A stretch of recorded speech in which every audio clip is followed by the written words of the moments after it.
Les gars, j'espère que vous allez tous bien. Petite vidéo réponse à vos questions suite à la victoire du Barça hier contre Alaves. C'était pas facile, mais les 3 points ont été pris. Pas mal de questions sur Lamine Yamal, Pedri, Hansi Flick et d'autres. Merci à tous les participants. Ça s'est passé sur Instagram comme d'habitude et on va commencer avec Lamine Yamal. Serait-il au même niveau, même s'il revient de blessure à répétition comme Ansu Fati? Alors moi, ces questions-là, elles me font peur. Juste, je lis la question, je me demande comment vous faites pour penser à quelque chose comme ça. Je veux qu'il soit épargné par les blessures. Alors, si on commence à penser à une possible opération, à une rechute et tout, je sais pas s'il aurait le même niveau, mais j'ai pas envie de savoir en fait. Je préfère qu'il continue comme ça, qu'il continue de progresser, qu'il ne se blesse pas, qu'il évite les grosses blessures parce que des petites blessures, il en aura dans sa carrière comme tout le monde, comme Messi, comme presque tous les joueurs ont des petites blessures par-ci par-là, 2 semaines, 4 semaines, ça fait partie d'une carrière, mais j'ai pas envie de penser à une possible catastrophe, une blessure d'1 an avec une opération et tout, surtout pas. Après, vous avez de l'imagination hein, pour penser comme ça, vous avez pas peur. De Jong pousse et ça ne nous fait que du bien. Clairement, je suis content de voir De Jong monter en puissance. En fait, maintenant, je sais pas, hein, mais quand il rentre, on voit la différence. Ça veut dire qu'il y a encore 2 mois, 1 mois et demi, bon, au début, quand il revenait de blessure, c'est normal, mais même après, hein, quand il rentrait en cours de match, on voyait pas trop la différence, ou alors on avait l'impression, limite, que c'était pire qu'avant sa rentrée. Là, tu vois le Barça en première mi-temps, tu vois le Barça en deuxième mi-temps avec De Jong, c'est pas la même chose. Et c'est ça, moi, que je demande à un joueur, un top player confirmé, parce que De Jong, ça y est, il a plus 20 ans, on peut plus dire que c'est un jeune joueur, c'est un joueur confirmé, et ce que j'attends, moi, d'un joueur confirmé, c'est ça, c'est que quand tu rentres ou quand tu es sur le terrain, on voit la différence entre toi et un autre joueur. Je vais pas citer de nom de joueur parce que c'est pas le but de comparer avec les milieux de terrain actuels du Barça que j'aime aussi beaucoup, mais quand il rentre à la place de quelqu'un, peu importe de qui, si c'est un joueur confirmé, si c'est un top player, tu dois voir la différence. On la voit actuellement, c'est un joueur qui revient à son meilleur niveau et j'ai envie de dire pile au bon moment parce que bon, la première partie de la saison, c'est pas que tu as pas besoin de lui, mais là, la deuxième partie, avec quelques points de retard sur le Real Madrid, la Coupe du Roi, les quarts de finale, la Ligue des Champions, les huitièmes de finale. Pour tous ces matchs-là, on aura besoin d'un grand De Jong. Et d'un grand Barça. Pas que de Jong, mais vous avez compris. Pedri ne perd presque jamais le ballon. Alors, j'ai retenu ça parce que dans le débrief, j'ai pas parlé de Pedri. Hier, vous m'avez attaqué. Vous m'avez attaqué dans les commentaires. Tu as pas parlé de Pedri, tu as vu le match qu'il fait, tu parles jamais de lui. Déjà, c'est faux. Je parle souvent de Pedri. Le truc, c'est qu'hier, j'ai préféré parler d'autres joueurs. Vous savez que dans les débriefs à chaud, on prévoit rien. On allume la caméra, le micro, on parle et des fois on oublie des joueurs. Là, en l'occurrence, je l'ai même pas oublié, Pedri, puisqu'à la fin, j'ai dit, je m'attarderai un peu plus sur lui demain. Donc on est demain. Que dire de Pedri? C'était encore un récital. Le truc, c'est quoi? C'est que à côté, tu as Lamine Yamal qui fait des dribbles, des doubles contacts et tout. Donc forcément, les actions de Pedri passent un petit peu plus inaperçues. Mais moi, je me rends compte quand même de son match. Il n'a pas perdu de ballon. En tout cas, pas de ballon facile à perdre. Il est toujours propre dans les passes, dans les choix. C'est lui qui guide un peu le rythme du match, le tempo. Ce qui m'impressionne le plus maintenant avec Pedri, c'est qu'il fait ce type de match presque tous les matchs. Je vais pas exagérer, mais la vérité, c'est que presque un match sur deux, il nous sort un récital comme ça. Et en plus, ce que je remarque, et vous aussi je pense, c'est qu'il ne se blesse plus. Ça veut dire qu'on a de la chance. Maintenant, on a Pedri, on peut compter sur lui. On ne pose même plus la question, est-ce qu'il va se blesser? Est-ce qu'il est fragile? Est-ce que... Non, il enchaîne les matchs, il est bien géré, il gère aussi bien ses efforts dans les matchs. Je pense aussi que c'est un joueur qui quand même, petit à petit, même si c'est un jeune joueur, hein, c'est un très jeune joueur, attention, mais c'est un joueur qui commence à enchaîner les saisons, donc il connaît son corps, il peut se permettre de dire à Hansi Flick quand il doit tourner, quand il doit jouer, quand il est en forme. Et ça, c'est important aussi, parce que quand on est jeune, quand on a 17, 18, 19, on a envie de jouer tous les matchs. Vous avez vu Lamine Yamal, la dernière fois, il est sorti à la 90e. Il n'était pas content. Mais quand vous commencez à avoir 22, 23, 24, vous commencez à gérer votre saison, votre carrière. Et c'est le cas de Pedri puisque on est en train de voir un joueur épanoui qui peut enchaîner les matchs.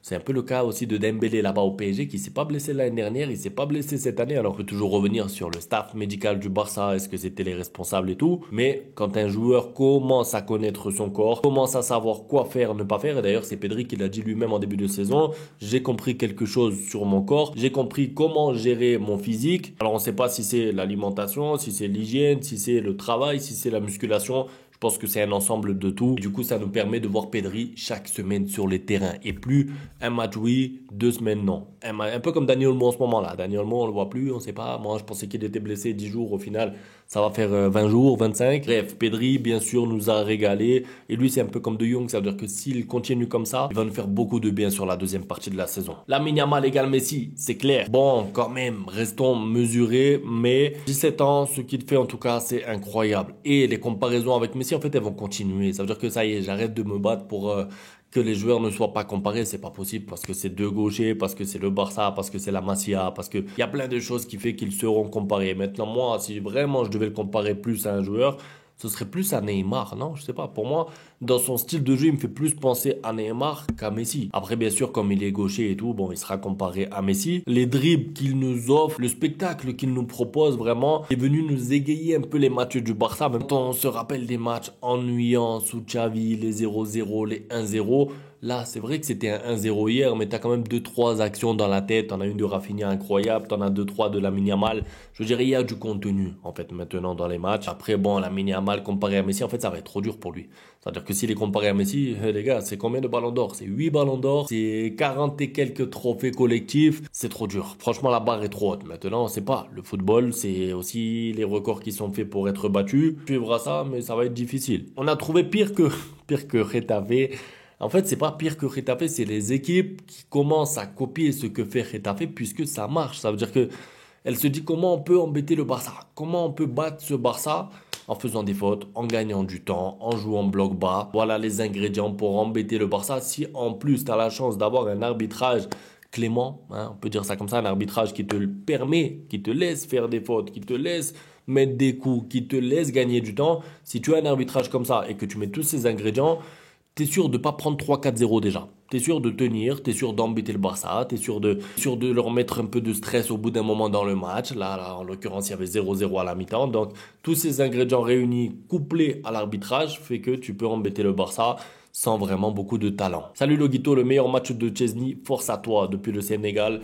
Merci à tous mes frérots sénégalais qui me regardent. Concernant Chesney, c'est vrai que c'est son meilleur match, en tout cas dans les sorties. Bon, à la dernière, j'ai eu peur, moi. À la dernière action, vous vous rappelez, Chesney, c'était la 92e. Il sort, on sait pas trop, une mésentente avec le défenseur. Finalement, il dégage la balle, mais il a pris des responsabilités, je trouve. Et je vais pas dire qu'il a progressé, parce que c'est pas progressé en une semaine. Il va pas devenir bon dans les sorties. Mais il n'a pas fait d'erreur. Et ses sorties, elles ont été propres. Sur sa ligne, la vérité, c'est qu'il n'a pas eu beaucoup de travail. On ne peut pas dire qu'il a fait une parade incroyable, mais tout ce qu'il a eu à faire, il l'a bien fait. Il a été rassurant aussi dans les sorties aériennes. À un moment, il capte le ballon, c'est la 90e. On respire, il se met au sol, tranquille. Ça fait du bien, un gardien comme ça, parce que Peña, il avait un petit problème aussi, c'est que dans les sorties aériennes, souvent, vous vous rappelez, il mettait les points. Donc ça relançait l'action, ça remettait du danger. Là, tu vois que Chesney, quand même, pour tout ce qui est sortie aérienne, sur sa ligne, les parades, il est quand même un cran au-dessus. Est-ce que gagner ces matchs difficiles, c'est la clé pour cette Liga? Clairement, mais le problème, c'est qu'on le comprend peut-être un peu trop tard. Je sais pas, j'espère que le Barça remontera sur le Real Madrid et reviendra et passera premier. Mais une Liga, dès le début de la saison, c'est comme ça. C'est prendre les points contre les petits et faire des performances, vraiment des performances contre les gros. Ça veut dire, sur 2 classicos, essayer de prendre 4 points sur 6. Mais en tout cas, ne pas prendre 1 ou 0 points sur 6, vous avez compris. Et du coup, la Liga, elle se complique quand vous perdez contre Las Palmas, quand vous perdez contre des équipes un peu faibles, excusez-moi. Parce que vous battez le Real ou Las Palmas, ça vous offre 3 points. Donc en fait, pour la Liga, on va dire que c'est pareil de battre l'un ou l'autre. Évidemment, il y a le prestige du Classico, il y a le fait que le Real Madrid aussi n'avance pas. Parce que si toi, tu prends les 3 points, le Real ne les a pas pris. Mais vous voyez là où je veux en venir. 3 points ou 3 points, il faut gagner le match. C'est de la même importance, même s'il y a le Classico qui est beaucoup plus intéressant à suivre pour nous les spectateurs. C'est vrai que prendre les 3 points contre les petits, c'est la base en fait, surtout dans un championnat où le Real prend presque toujours les 3 points contre les faibles. Ça n'a pas été le cas ce week-end, donc bon, tant mieux, mais la plupart du temps, le Real prend les 3 points contre les mauvais, en tout cas à domicile. Aucun renfort pour le mercato dans ce cas. C'est quoi le plan avec Ansu Fati?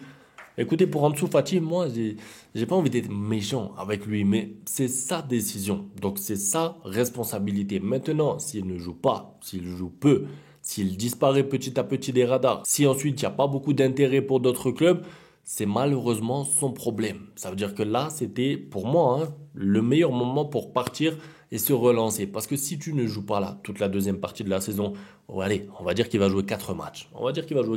Ça veut dire que ensuite, quel club va venir cet été et dire Ansu Fati, 12 matchs joués en 2 ans, 20 matchs joués en 4 ans, allez, je le prends. Il n'y a pas beaucoup de clubs, donc c'est difficile en fait. Je parle de match complet, je parle de match plein, évidemment. Il a joué des 10, des 15, des 20 minutes de temps en temps avec Brighton et tout, mais voilà quoi. Quand vous avez fait du foot, vous savez que 15 minutes, vous avez à peine le temps de transpirer un petit peu, vous allez à la douche, vous avez l'impression que vous n'avez pas joué de match. 15 minutes pour un athlète qui s'entraîne tous les jours, c'est rien. C'est pas assez. On peut pas avoir de confirmation. On ne sait pas s'il pourra répéter les matchs. On ne sait pas s'il va rechuter. Donc, s'il n'a pas de temps de jeu sur la deuxième partie de la saison, je pense qu'à la fin, il s'en voudra. Il s'en voudra et il s'en ira. On est fort contre les forts et faible contre les faibles. En fait, moi, je dirais plus, on est fort contre les équipes joueuses et on est faible contre les équipes qui font de l'anti-jeu, etc. Pourquoi? Parce que si tu regardes tous les matchs où le Barça a été mauvais, moyen ou perdu des points, la plupart du temps, c'est contre des équipes qui n'ont pas envie de jouer le match, des Getafe qui gagnent du temps. Quand tu vois le Barça contre le Bayern, contre le Real,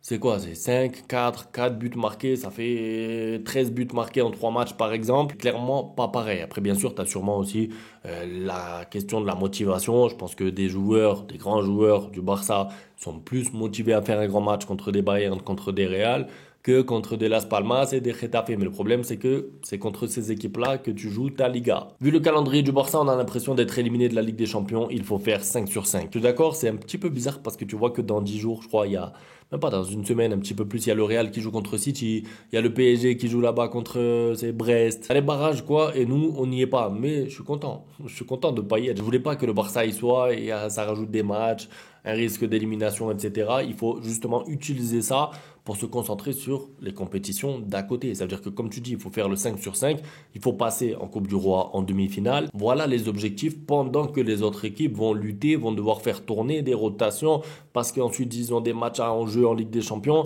Voilà, je suis content. C'est tout pour la vidéo. En tout cas, merci pour avoir posé vos questions. Désolé ceux à qui j'ai pas retenu. On se retrouve demain pour la suite. Ciao. Bang, bang, bang, bang, goodbye. Ustedes pueden aceptar mi negocio o aceptar las consecuencias. Plata o plomo.